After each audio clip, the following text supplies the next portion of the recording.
So this week, Apple will potentially deliver millions of 5G equipped iPhones to users around the world, giving customers a chance to test out the higher speed, next gen cell network.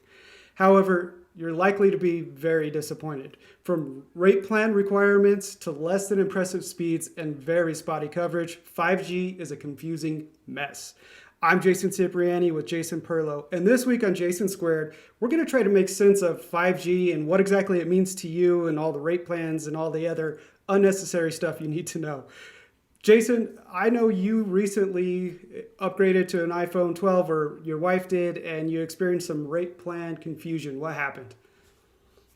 Yeah, so I went through the upgrade process for my wife's iPhone, and she's getting hers on she's getting hers on Friday. I personally will not have an iPhone for at least a month, since the iPhone 12 Pro Max can't even be ordered until November the 6th. I do have a Pixel 5 showing up sometime in the next couple of weeks.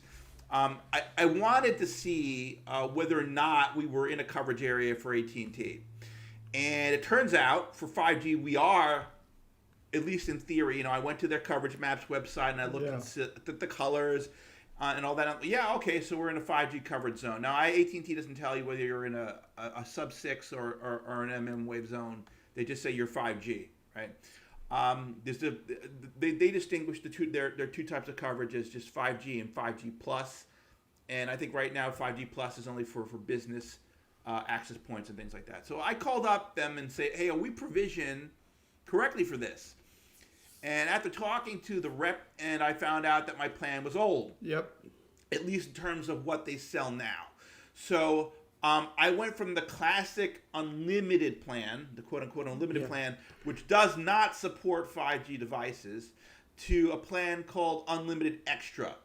And that plan ended up costing me about $15 a month more for the 5 lines that I have in a smartwatch device.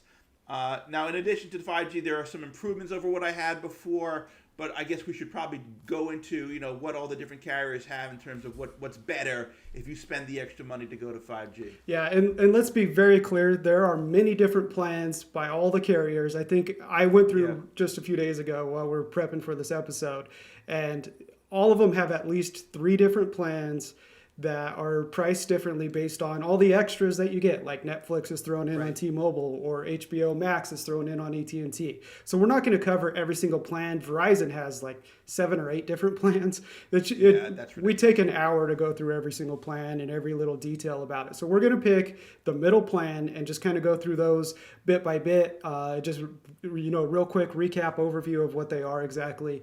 But if you have any questions for your carrier, my advice is just call them directly like Jason did and ask them, hey, how can I get a good deal on a plan that gets me 5G? Because if you haven't upgraded your phone in a few years, odds are your plan is old and does not support 5G service through the carrier. And even some carriers have 5G specific SIM cards, which if you're getting a new iPhone, it should already come with the SIM card in it anyways. But those are a couple things to keep in mind. So we'll start with AT&T, which is what I use as well. I am not in a 5G area, but I am on their latest plan. They have, like you said, I think you called it the Unlimited Extra plan. It starts at $75 for a single line, $65 for 2 lines, $50 for 3, and $40 for 4 lines. So $160 for 4 lines per month. Gets you unlimited talk, text, and data, which actually is 50 gigs worth of 5G data before you start getting throttled, 15 gigs a hotspot a month. And I don't remember, did yours include HBO Max for free? No, that plan, so Unlimited Extra does not have HBO Max for free. But I do get HBO Max because I'm AT&T fiber broadband. I have their highest level broadband, the 1,000 megabits. So I get HBO Max from that, but not from my wireless plan. Gotcha. There is actually a plan higher than this that does include HBO Max, and I think it's like $5 more a month per line or something like that. Right. So it adds up. You may be getting HBO Max for free, but you're paying for it in the end.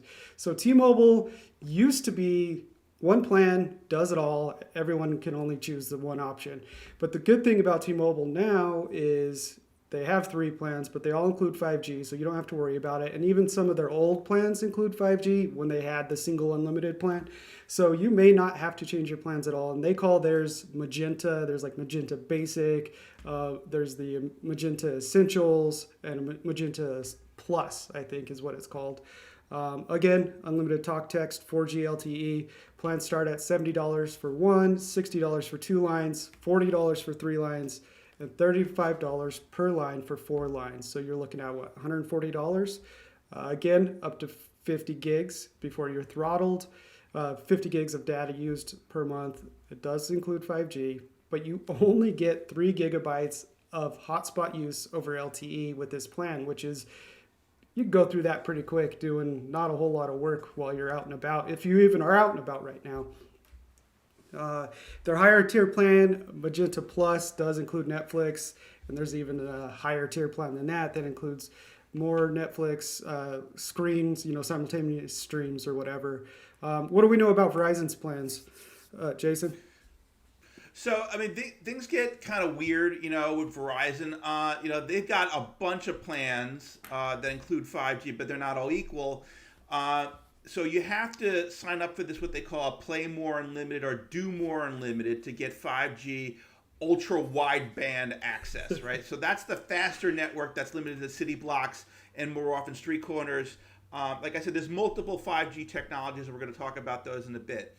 But they're $80 a month for a single line, $70 a piece if you have 2, $55 a piece for 3, and then $45 each for 4. So it gets a little bit cheaper as you add more devices on your network, on your plan that can accommodate them.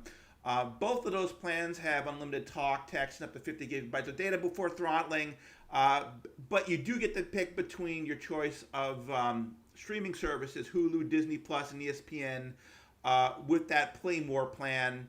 Or you get Disney Plus for free, and they're all playing different games for subscriber services, how much you get for free, how much time of it you get for free. They also have Apple Music for 6 months, and then 600 gigabytes of their cloud storage, and any 50% off of tethering hotspot plans is what they do. So Verizon likes to play a lot of games with mix and matching of pick your choice of whatever bonus stuff that you have. Yeah, I have to say, going through this and looking at Verizon's plans, they are by far the most confusing carrier in the way they lay things out. Because the Do More Unlimited and the Play More Unlimited are the same exact plans, except for the Do More includes 600 gigs of Verizon cloud storage with 50% off hotspots. So it's it's a business plan, essentially. This is who they're trying to attract. He will give you this cloud storage, which I think if someone is not going to go to their wireless carrier for cloud storage, they're going to use something like OneDrive or Dropbox or Box or whatever it is. So I don't know.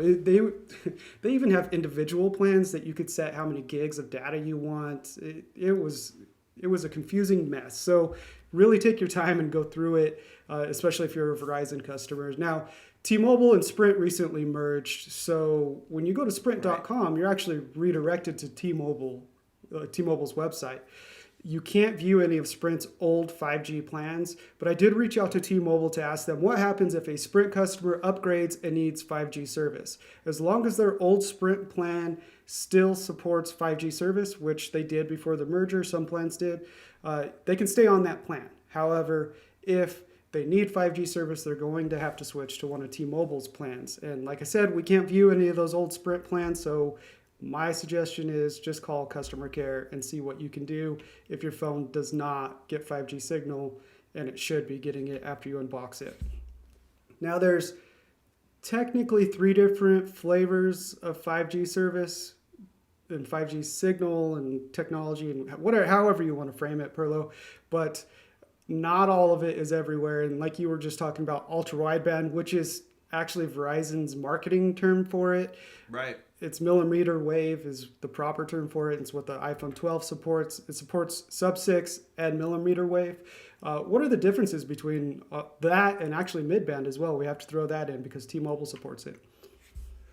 Well, so, originally, there was supposed to be, an international standard for 5G, right? Yeah. That was one of the main selling points of the thing, is that we would not end up with fragmentation like we did with GSM versus CDMA and HSPA and LTE during the 4G rollouts 10 years ago. Yeah, LTE and having devices deployed in the North American market from certain carriers, maybe Verizon and Sprint, that would not work globally, right? So it used to be like if you bought a Verizon phone in the United States, it might not work at all in Europe because it was CDMA technology. So 5G was supposed to be this unifying international standard that, like, if you bought a 5G phone that was for the North American market, you go to Europe or China and it would work just fine. That's not how it works now. No.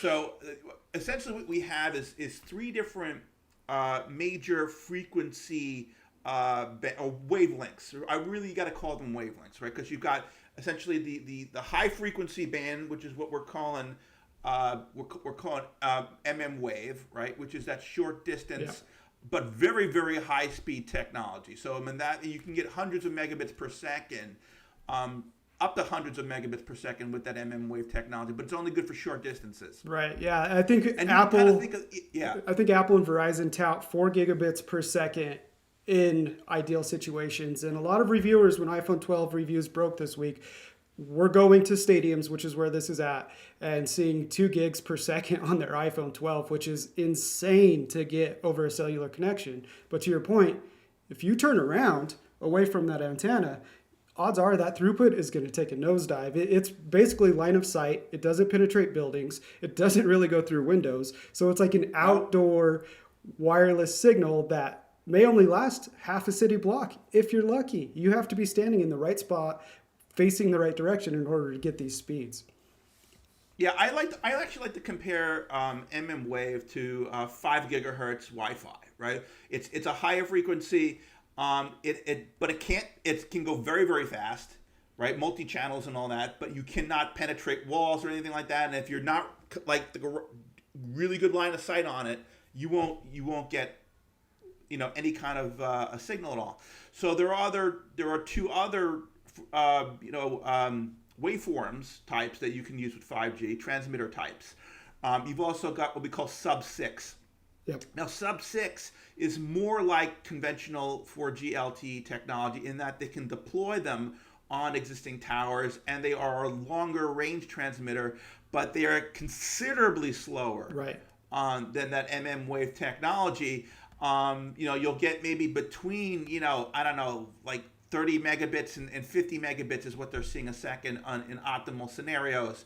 And for the most part, that's most of what you're going to see around the United States is this deployed sub-6 technology. That's all I'm expecting to get, when they turn it on for AT&T in my neighborhood. Yeah, so I'll see what I get on Friday. So when Apple held the iPhone event last week, and they brought out Verizon CEO to tout that 5G is real and it's here, and they used it a big production to turn on the 5G network nationwide for Verizon Wireless. What they were talking about was their sub-6 network. They weren't talking about millimeter wave. They do have those in stadiums and city blocks like we were just talking about.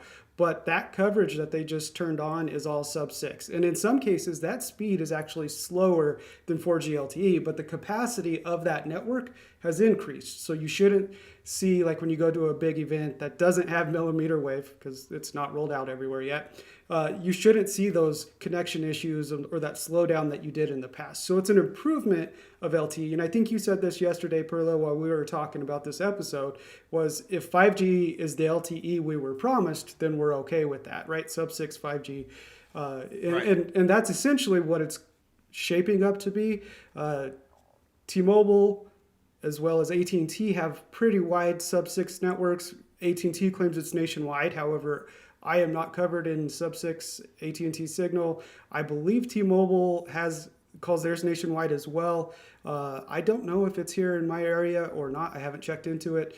But so that, when broadly speaking, when carriers right now are talking about 5G, it is this slower network. It's not going to be the life-changing experience that millimeter wave promises to be, but it is going to be a more reliable connection, data connection on your phone, whether it's an iPhone or a Samsung Galaxy device. But there's one more.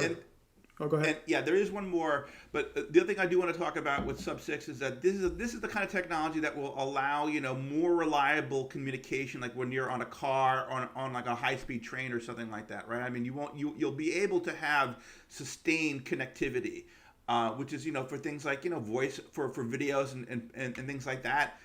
Is very important, right? So, like, 4G LTE gave us some speed, but not necessarily the reliability that we wanted, right? I mean, there's how many times have you tried to make a call and you'll get the busy signal because of a congested, there's too many people accessing that cell itself. Yeah. So that's really what the promise of 5G is that more consistent network performance rather than that giant speed that everyone keeps talking about.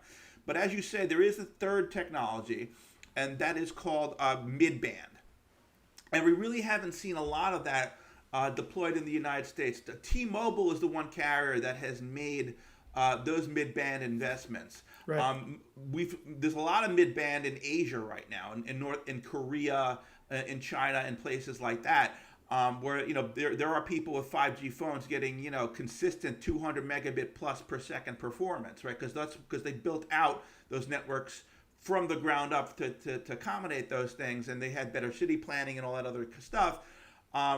We don't really have that mid-band in the United States yet. Like I said, T-Mobile's the one that's making most of the investments, and we might see AT&T roll that out in the second or third phase, but that's not something that we really have yet. Yeah, I think T-Mobile, part of the reason they bought Sprint is because Sprint had a lot of that mid-band spectrum, and that is kind of a benefit of the merger itself is T-Mobile is able to roll that in and turn it on right away and offer this mid-band speed. And to be clear, the iPhone 12 supports it. All 5G phones support it, I believe.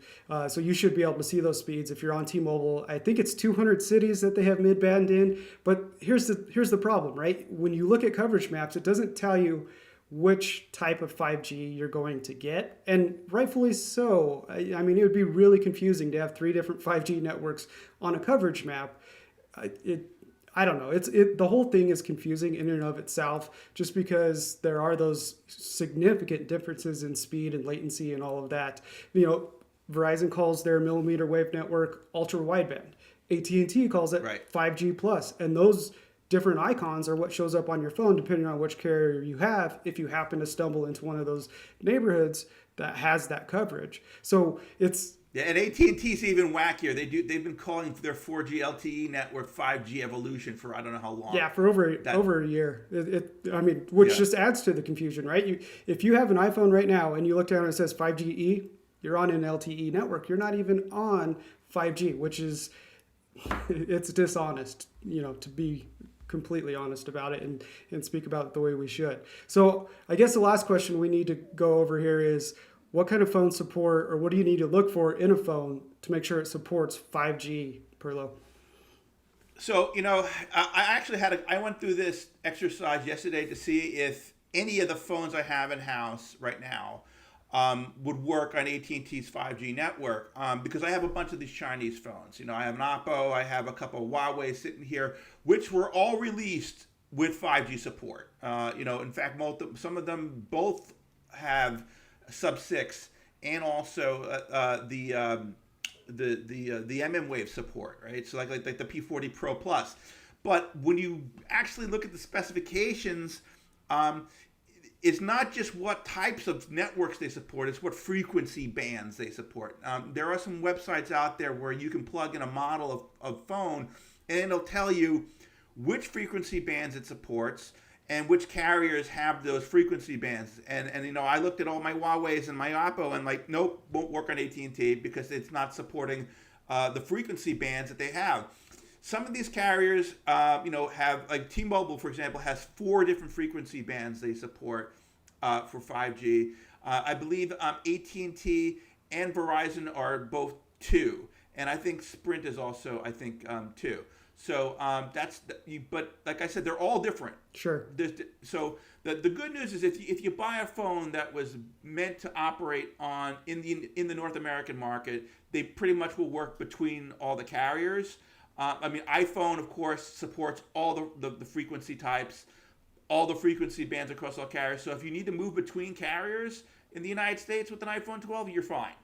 and that's pretty much also more or less the case with Samsung. Although, as you said, there's that sub 6 versus the ultra wideband issue on Verizon with some of the models, right? Yeah, yeah, and it's funny. My advice is just buy your phone from a carrier or an unlocked model directly from the manufacturer. That is here in the U.S. Oppo and Huawei are Chinese manufacturers that sell phones primarily overseas. So there are going to be some issues there with support here in the U.S. But Verizon does a good job at upselling ultra wideband, and they'll sell like the Galaxy S20 FE that Samsung just announced and released a few weeks ago. There is the standard version, I think it's $699, or you could buy the ultra wide version for $749. It's like $50 upcharge. The standard version only supports sub 6, whereas the $50 more expensive phone supports both ultra wideband or millimeter wave and sub 6. You can always tell which Verizon phone, the iPhone's the exception here, which Verizon phone supports ultra wideband because at the end of the name of the phone, it has UW. So it's a Galaxy S20 FE UW. That means it supports ultra wideband. It makes all the names really long and confusing, and they should just put everything in the phone and leave it at that, and not have to worry about differentiating between, hey, do I want ultra wideband in case it's rather to have something and not need it than need something and not have it, right? Just put it in the phone like Apple did, even if it costs you a little bit more in the long run. That's my 2 cents. Yep. But and of course the Pixel also works across all the carriers, right? Yep. As far as we understand. Yeah. So it's got all the radio equipment. So yeah, and that's because they used Qualcomm's modem, the X55, which was the X5 or X55, which supports literally everything in the United States. Yeah, but it's still up to the manufacturer to include an antenna, right? That millimeter wave antenna. That's an extra bit that has to go in there. In fact, the iPhone 12, I have the iPhone 12 Pro. I don't know if you can see this. Oh, cool. You got it. You can't. Nice. It's not going to focus. But there is, so when you see the iPhone 12 below the power button, there's a little cutout right here. And I don't know if we're going to get this to show up at all. Maybe I'll take a picture. But there's a little cutout right here, and it looks a lot like the magnetic stripe that the Apple Pencil attaches to on top of the iPad Pro and the new iPad Air.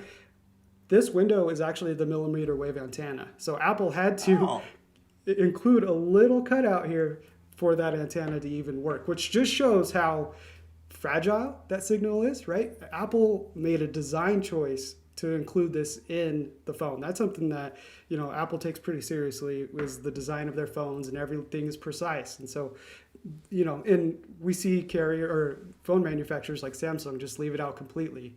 So it's nice that it supports everything. It's a little, humorous that there's an actual antenna window on the iPhone. It's going to be interesting if I ever get a chance to test ultra wideband or millimeter wave. See, I'm even calling it the wrong thing. What happens if I, cover up that window and what the throughput's like. If my hand's over that, remember antenna gate? We might be seeing that all over again. Who knows? Yeah, you're holding it wrong. Yeah, you're holding it wrong, and so we have bumpers and whatever else. So, any closing thoughts, Perlo? No, I mean, Jason, I'm excited to at least see what this technology does, but I'm also prepared to be disappointed because, quite frankly, most of us are still hanging out at home, and you know what? My 5 gigahertz, 211 AC, 80 channel, whatever it's called. Is 80 megahertz, 160 megahertz channels are still going to be way faster than any 5G can ever give me around here. Now, of course, we'll see what happens in public spaces. How where the retail businesses are going to start deploying hotspots and things for the carriers and stuff, and whether we're going to see more antennas deployed on telephone poles and places. So we'll see. How it works out.